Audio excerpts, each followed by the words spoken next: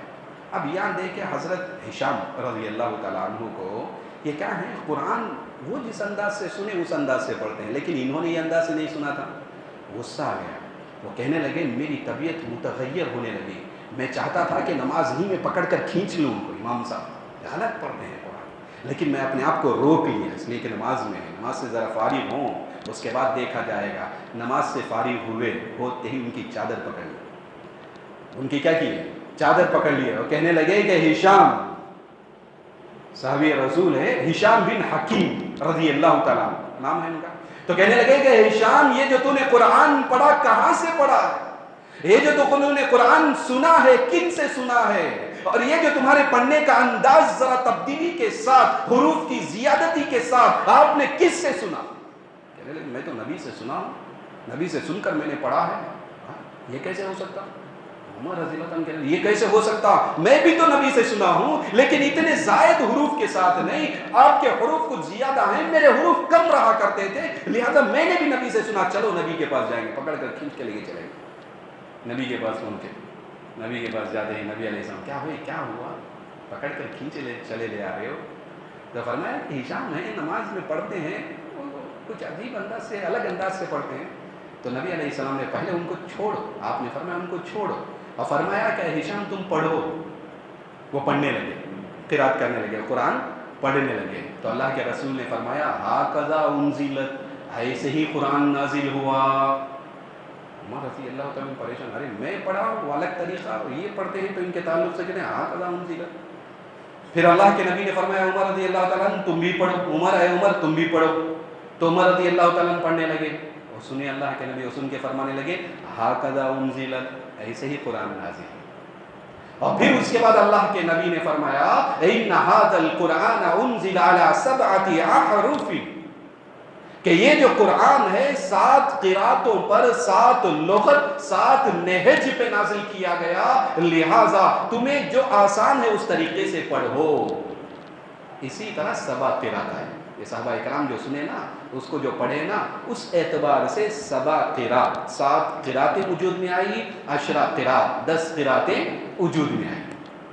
ایسے ایک واقعہ ہوا حضرت عثمان رضی اللہ تعالیٰ عنہ کے زمانے میں۔ عثمان رضی اللہ تعالیٰ عنہ منبر پر کھڑے ہوئے اور کھڑے ہو کر فرمانے لگے کہ دیکھو یہ جو حدیث ہے یہ کس نے سنی کہ ان القرآن انزل علی سبعۃ احرف کلها شاف واف، اس طرح کی ایک حدیث ہے، یعنی قرآن کو 7 لغت میں نازل کیا گیا، اور یہ 7 لغتیں شافی ہیں، شفا دینے والی ہیں، اور کافی ہیں، کفایت کرنے والی، کافی ہیں ہر ایک کے لیے۔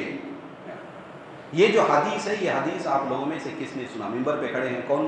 خلیفہ ہیں وقت کے، اور وہ منبر پہ کھڑے ہیں اور بہت سے لوگ بیٹھے ہوئے، بڑا مجمع ہے۔ انہوں نے پوچھا تو لوگ جو ہے کھڑے ہوئے، افراد کھڑے ہوئے، اور کھڑے ہو کر کہنے لگے کہ ہم نے سنا، ہم نے سنا۔ کتنے افراد کھڑے ہوئے؟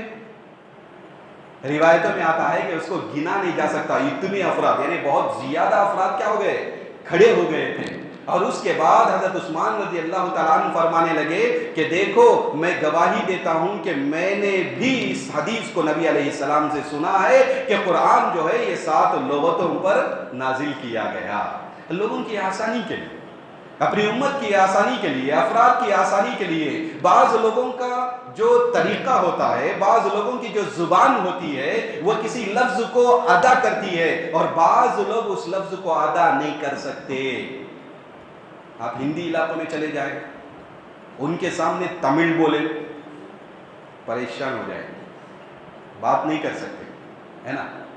ہندی علاقوں میں چلے گئے، دہلی چلے گئے اور یو پی چلے گئے، اور وہاں جا کر ان سے بولے کہ بھائی ہماری یہ تمل زبان ہے، ذرا آپ اس زبان کو ادا کرو، نہیں ادا کر سکتے۔ وہ بولتے کیا وہ ہنڈے میں پتھر ڈال کو ہلائے جیسا ڈر آواز آتی نہ رہی، کیا لغت ہے ان کی، لغت ہے، یہ ادا کر سکتے، وہ ادا نہیں کر سکتے ہیں۔ اس طرح جو علاقے ہیں، ایک ہی ملک میں مختلف علاقے ہیں، ان علاقوں میں بعض الفاظ کو ادا کیا جا سکتا ہے اور بعض علاقوں میں ان الفاظ کو ادا نہیں کیا جا سکتا، اور اللہ کے نبی رحمت بنا کر، آسانی پیدا کرنے والے بنا کر اتارے گئے، لہذا لوگوں کی لغت کے اعتبار سے اور لہجے کا بھی اعتبار کیا گیا، طبیعت کا بھی اعتبار کیا گیا کہ ہر علاقے والا، ہر شہر والا، ہر جو ہے وہ اپنے قبیلے والا اپنے قبیلے کے اعتبار سے اس کو پڑھ سکے، قرآن کو پڑھ سکے اور قرآن کے قریب ہو سکے۔ اس لیے اللہ کے نبی نے ان کو ان کے طریقے پہ سکھا۔ وہ جو لغت تھی اس کو کیا کیا اللہ کے نبی نے؟ ان کے طریقے پہ سکھا۔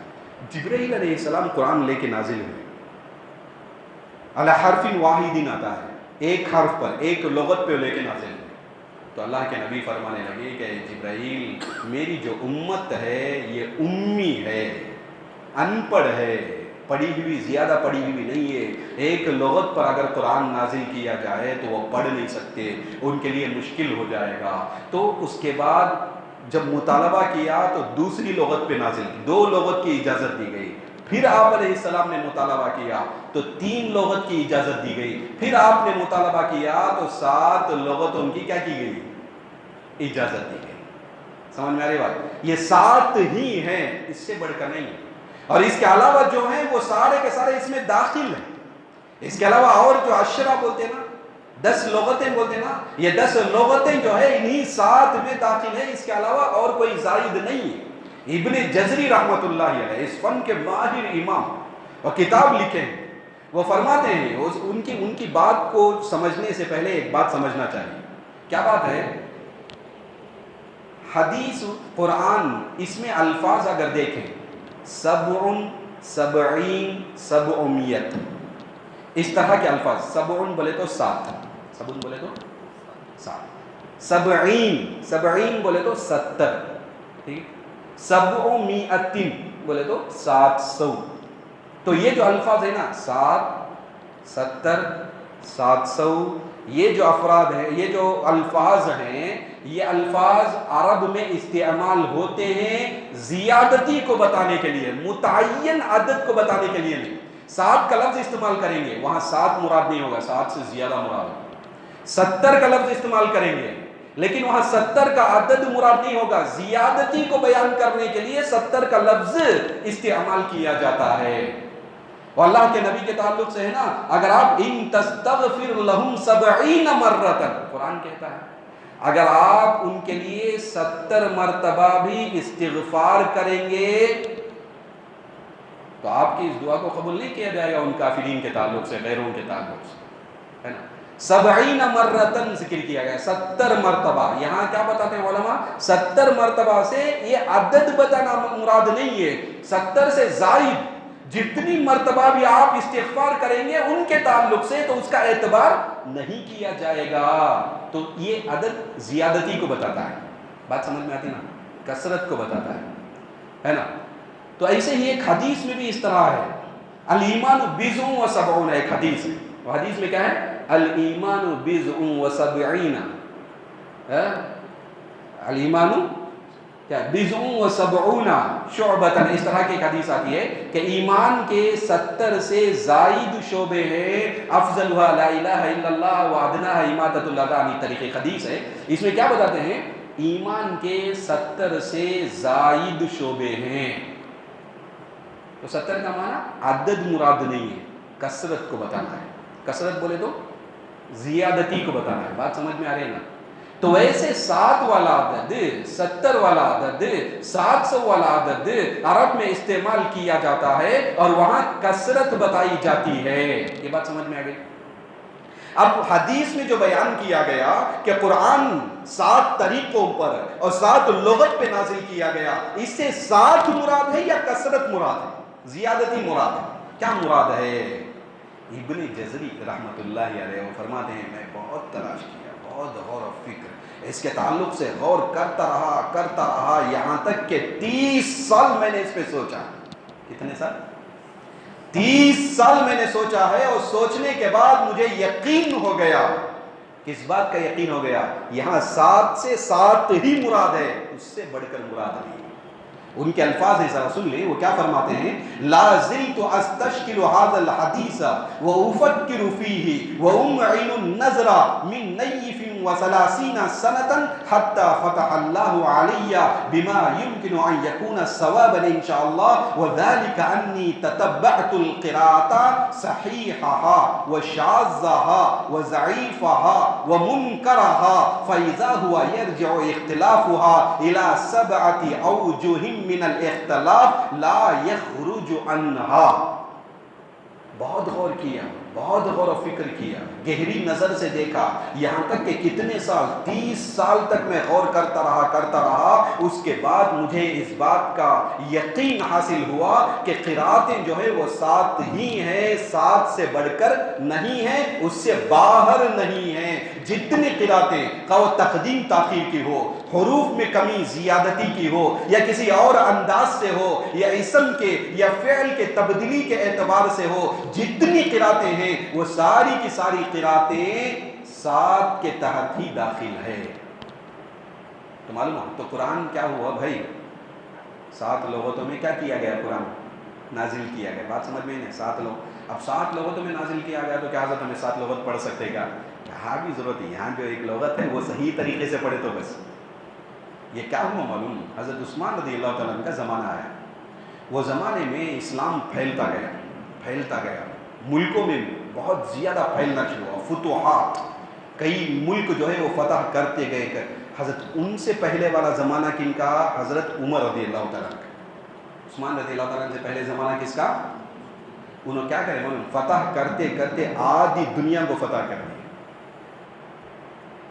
اسی لیے گاندھی جی کہتے ہیں، کیا کہتے ہیں معلوم، ایسا اور ایک عمر پیدا ہو جاتا ساری دنیا میں اسلام ہی ہوتا، ساری دنیا میں اسلام پھیل جاتا۔ یہ حضرت عمر رضی اللہ تعالیٰ نے آدھی دنیا کو فتح کیا ہے، اگر ایسا عمر پیدا ہو جائے تو ساری دنیا میں اسلام پھیل جائے۔ ایسا ہو سکتا تھا، اتنا زیادہ اسلام پھیلتا چلا، دور ممالک تک چلا گیا۔ ان کے بعد کا زمانہ کن کا، حضرت عثمان رضی اللہ تعالیٰ کا۔ اب ان کے زمانے میں اس طرح بہت دور دور تک پھیلا ہو، صحابہ اکرام سے لوگ قرآن کی آیتوں کو سنتے تو مختلف صحابہ کیا کرتے ہیں، اب نبی علیہ السلام سے جو سنے ہیں وہ ان کو سناتے۔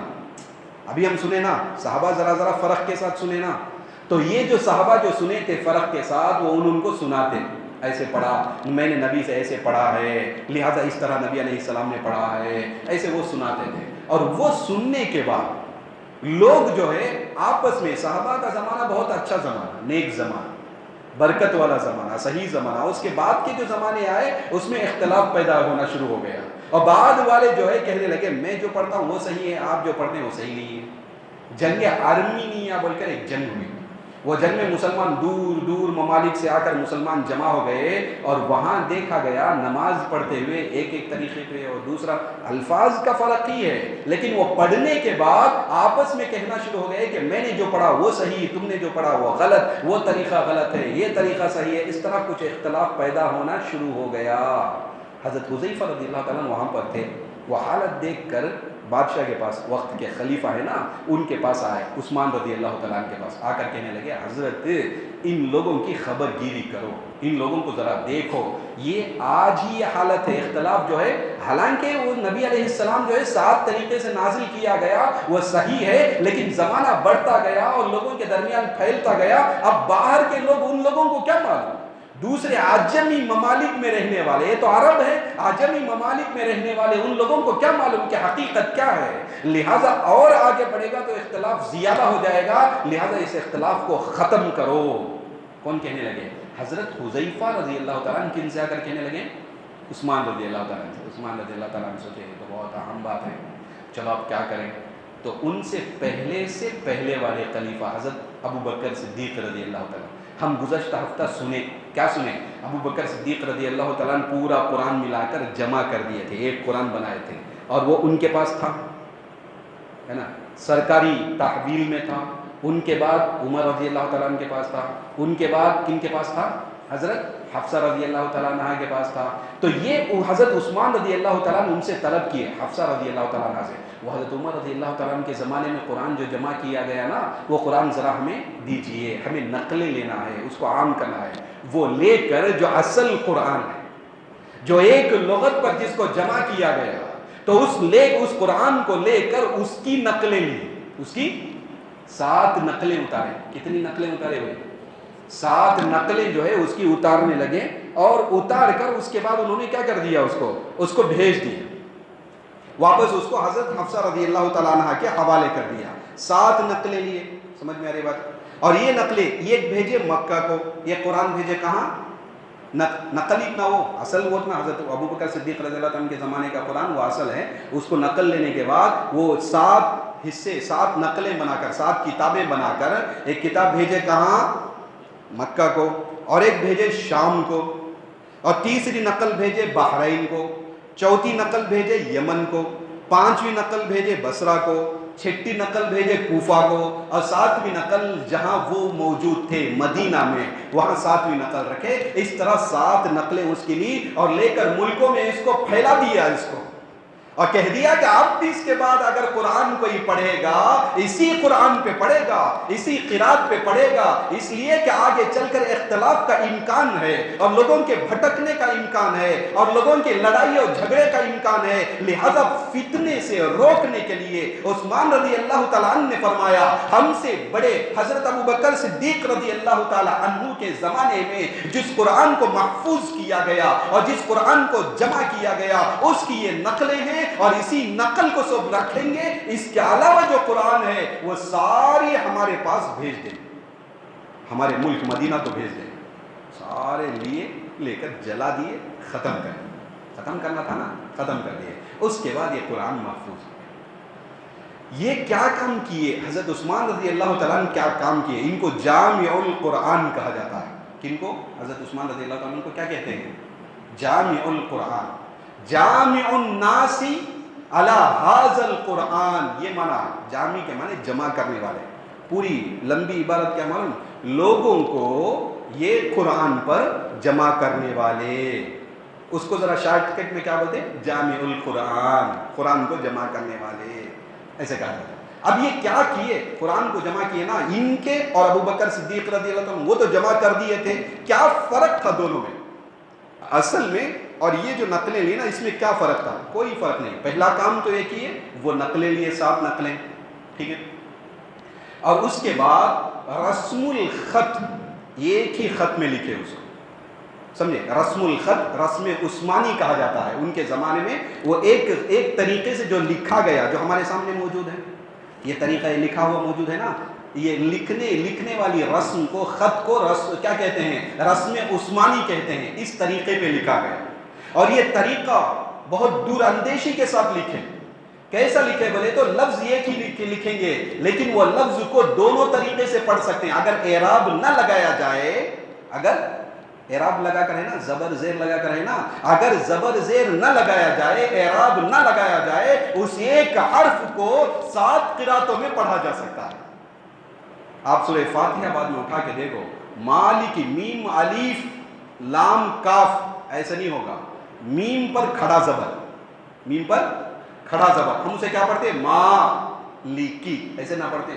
کھڑا زبر کے ساتھ, کھڑا زبر کو ہٹا دیے تو کیا اسی کو اعراب نکال دیے, تو نکالے تو ہم کیا کر سکتے ہیں؟ اسے مالکی بھی پڑھ سکتے ہیں, مالکی بھی ہم پڑھ سکتے ہیں, ہے نا.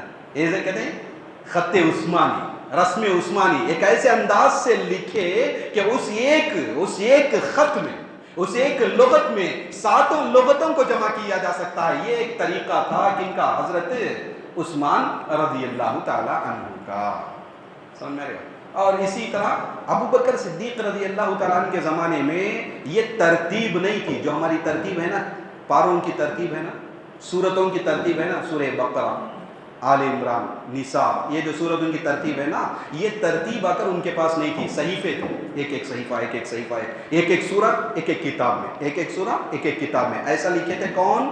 حضرت ابو بکر صدیق رضی اللہ تعالیٰ. عثمان رضی اللہ تعالیٰ نے کیا کیے، ان تمام کو ملا کر ایک کتاب، اس کو ترتیب دیے، یہ سورہ، پھر اس کے بعد یہ سورہ، اور پھر اس کے بعد یہ سورہ. یہ بھی نبی علیہ السلام سے سنا گیا تھا، یہ ترتیب بھی کیا کی گئی تھی، نبی علیہ السلام سے سنی گئی تھی. تو جو ترتیب سنی گئی جسے توقیفی کہا جاتا ہے، نبی علیہ السلام سے سننے پر یہ موقوف ہے، تو وہ سنی ہوئی ترتیب پر قرآن کو لکھ دیے. اس طرح قرآن کیا ہو گیا، محفوظ ہو گیا. اور جو لکھے اس وقت اس پر اعراب نہیں تھا، زیر زبر نہیں تھا. کیا نہیں تھا اس پر، زیر زبر نہیں تھا. آگے چل کر لوگوں کا اختلاف ہوا، زیر زبر کے بغیر عرب پڑھ سکتے ہیں، ہمیں پڑھ سکتے کیا، ہمیں پڑھنا بہت مشکل ہے. زیر زبر رہا توش پڑھنا مشکل ہے نا، زیر زبر رہا توش پڑھنا کیا ہو گیا، ہم نا مشکل ہو گیا نا. اور شروع میں جو قرآن تھا اس پر زیر زبر نہیں تھا. عرب ویسے ہی پڑھ لے سکتے تھے، آسانی سے پڑھ سکتے تھے، لیکن بعد کے عرب کے باہر جو عجمی ہے نا، ان لوگوں کے لیے پڑھنا مشکل ہو گیا، تو اس پر زیر زبر لگایا گیا. یہ کیسے ہوا معلوم کیا، عمر رضی اللہ تعالیٰ عنہ کے زمانے میں ایک دیہاتی آیا. ان کے زمانے میں حضرت عمر رضی اللہ تعالیٰ عنہ کے زمانے میں ایک دیہاتی آیا. دیہاتی آ کر کہنے لگا، بھائی مجھے ذرا قرآن پڑھاؤ، میں قرآن پڑھنا چاہتا ہوں. تو ان میں سے ایک صاحب کھڑے ہوئے اور کھڑے ہو کر اس کو قرآن پڑھائے. اور پڑھاتے ہوئے کیسا پڑھائے، ان اللہ بریء من المشرکین ورسولہ. اصل قرآن میں کیسا معلوم، رسولہ، لام کے ضمہ کے ساتھ رسولہ ہے. انہوں نے کیا پڑھا ہے، رسولہ. کیا پڑھا، قرآن میں کیا ہے، رسولہ ہے، اور انہوں نے کیسے پڑھا ہے، رسولہ. تو شروع میں اعراب نہیں لکھا گیا. اعراب جو ہے پڑھنے میں بعض دفعہ غلطی ہو جاتی تھی، تو اس دیہاتی کو اس انداز سے پڑھا دیے. اس کا معنی کیا، اس کا معنی کیا ہے، ان اللہ بریء، اللہ بری ہے کس سے، من المشرکین، مشرکین سے اللہ بری ہے، اللہ بیزار ہے. اللہ بیزار ہے، کس سے بیزار ہے، مشرکین سے، شرک کرنے والوں سے اللہ بیزار ہے. اور اللہ کا رسول بھی بیزار ہے. اس کا معنی ہے، اس کا معنی کیا ہے، اللہ کا رسول بھی بیزار ہے، اللہ کا رسول بھی اس سے بری ہے، مشرکین سے بری ہے. یہ معنی سمجھ میں آیا. وہ رسولہ پڑھے تو معنی آنا، رسولہ پڑھے تو معنی بدل جائے. کیا معنی ہو جائے، اللہ بیزار ہے، کس سے بیزار ہے، مشرکین سے بیزار ہے، رسول سے بیزار ہے. نعوذ باللہ، غلط معنی گیا نا. اللہ رسول سے بیزار ہونا چاہیے، کیسا ہونا، بیزار نہیں ہونا. اللہ مشرکین سے بیزار ہے، اور کس سے بھی بیزار ہے، رسول سے بھی بیزار. یہ معنی نکل گیا. دیہاتی بھی صاف دل کے ہوتے، وہ کیا بولتے، اللہ جو ہے مشرکین سے بیزار. ان کو جو اس انداز سے پڑھایا گیا، وہ پڑھانے کے اعتبار سے وہ کہنے لگے، وہ دیہاتی کہنے لگے، کیا کہنے لگے، اللہ مشرکین سے بیزار ہے، رسول سے بیزار ہے، میں بھی مشرکین سے بیزار ہوں، رسول سے بیزار ہوں. نعوذ باللہ، غلط آ گیا. اللہ جو بولے وہ صحیح، اللہ بیزار تو میں بھی بیزار. یہ بات پہنچی کسے، حضرت عمر رضی اللہ تعالیٰ عنہ کو یہ بات پہنچی. عمر رضی اللہ تعالیٰ عنہ اس کو لے کر آئے، عجیب معنی کرتا ہے، کیا بولتا ہے بھائی، اللہ بیزار میں بھی بیزار، کس سے بیزار، مشرکین سے بیزار، رسول سے بیزار. پکڑ لا، پکڑ کر لے کر لانے کے بعد نبی علیہ السلام پوچھے، کیا بھائی کیا معنی کیا، کیا پڑھتے ہیں. تو کہنے لگے مجھے ایسا پڑھایا گیا، ان اللہ بریء من المشرکین ورسولہ. ہاں معلوم ہوا غلط پڑھے، کسرے کے ساتھ پڑھ لیا، رسول ہی پڑھ لیے، اس لیے معنی کرتے ہیں. عمر رضی اللہ تعالیٰ عنہ کہنے لگے ایسا نہیں ہے قرآن میں. قرآن میں کیسا ہے، تو پوچھنے لگے حضرت پھر کیسا ہے، تو کہنے لگے ان اللہ بریء من المشرکین ورسولہ. یقیناً اللہ بھی مشرکین سے بری ہے، اللہ کا رسول بھی بری ہے. یہ معنی وہ دیہاتی کے سامنے آیا، یہ الفاظ وہ دیہاتی کے سامنے آئے، تو وہ کہنے لگے میں بھی جیسے اللہ قرآن میں فرماتا ہے ویسے میں بھی کہتا ہوں کہ میں بھی بری ہوں مشرکین سے، جیسے اللہ اور اس کا رسول بری ہے. جیسے اللہ اس کا رسول بری ہے ویسے میں بھی مشرکین سے بری ہوں. تو جیسے سنے ویسے ہی وہ کہنے لگے. سمجھ میں آ رہی بات.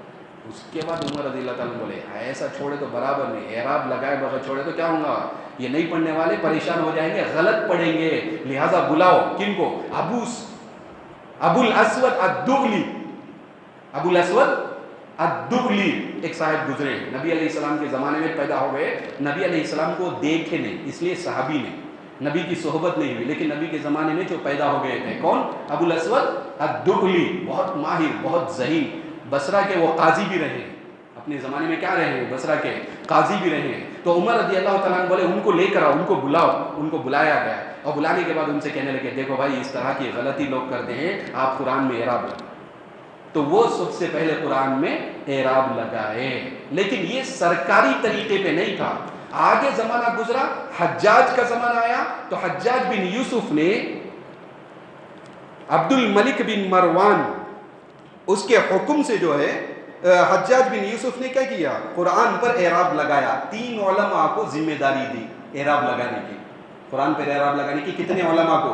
3 علماء کو ذمہ داری دی، یحییٰ بن یعمر، نصر بن عاصم اور حضرت حسن بصری رحمہم اللہ۔ یہ 3 علماء کو ذمہ داری دی کہ حضرت دیکھو قرآن میں اعراب لگاؤ۔ تو اس کے بعد کیا کیا گیا، قرآن میں اعراب لگایا گیا، اور اعراب کے ساتھ آج ہمارے پاس پورا کلام مجید، پورا قرآن مکمل ہے نا۔ اب یہ صحیح طریقے سے پڑھنا ہماری ذمہ داری، اس لیے اعراب میں کیا نہیں کرنا، غلطی نہیں کرنا۔ ہم پڑھتے ہوئے اعراب میں کیا کیے، الفاظ صحیح طریقے سے ادا کرنا، اسے تجوید بولتے ہیں۔ امام صاحب پڑھ دینا، علماء پڑھتے نا تجوید کے ساتھ پڑھ، الحمدللہ رب العالمین، قل، قاف کے ساتھ، قل هو اللہ احد، کہہ دو اللہ یہ کہے۔ قاف کے ساتھ اتنا پڑھتے، قاف کے بجائے کل کاف کے ساتھ پڑھے تو کیا معنی معلوم، کھاؤ۔ قل کے معنی کیا، کہو، قل کہہ دو، هو اللہ احد اللہ یہ کہے۔ کل ہم پڑھ کیا، کل هو اللہ احد، کھاؤ اللہ یہ کہے، کیا معنی، غلطی ہو جاتی نا۔ اس لیے کیا کرنا، تجوید سیکھنا اور پورے اعراب کے ساتھ تجوید کے ساتھ صحیح طریقے سے پڑھنے کی کوشش کرنا۔ اس طرح قرآن جو ہے زمانہ بزمانہ ترتیب دیتے ہوئے آج ہمارے سامنے جو ہے یہ پورا قرآن جیسے نبی علیہ السلام پر نازل کیا گیا، آسمان سے اللہ کی جانب سے جبرائیل علیہ السلام کے واسطے سے جیسے قرآن نازل کیا گیا، اور جس کے حفاظت کی اللہ نے ذمہ داری لی تھی، وہ قرآن آج تک محفوظ من و ان، پورے زیر و زبر کے ساتھ، پورے حروف کے ساتھ، پوری قرات کے ساتھ، پورے معنی کے ساتھ اور پوری تفسیر کے ساتھ آج محفوظ قرآن ہمارے سامنے موجود ہے، اور انشاءاللہ قیامت تک رہے گا۔ ہمارا ذمہ کیا ہو رہا ہے، ہم تجوید سے صحیح طریقے سے پڑھیں گے بھائی انشاءاللہ۔ اللہ سے دعا ہے کہ اللہ سننے اور سنانے سے زیادہ عمل کرنے کے اللہ ہمیں توفیق عطا فرمائے، آمین۔ وآخر دعوانا الحمدللہ رب العالمین۔